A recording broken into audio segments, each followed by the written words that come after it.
guys, welcome back to my channel. Today we will see how to professionally change a IC by using our WDS-620 machine.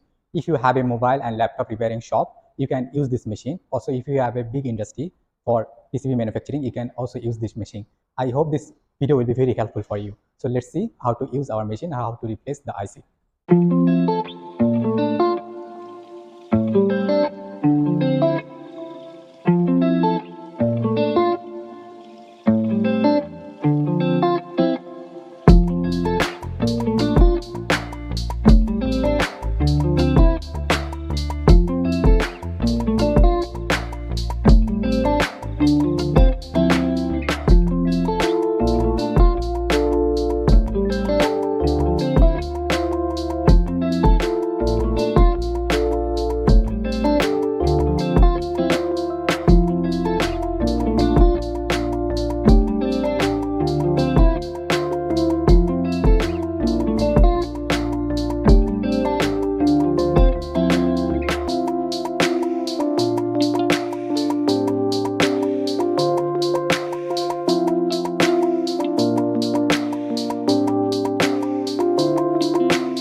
You can see the placement accuracy is so perfect and it's very easy to use. So if you need this machine, please contact us. Or if you have any question, please write it in the comment below. Thanks for watching. See you soon.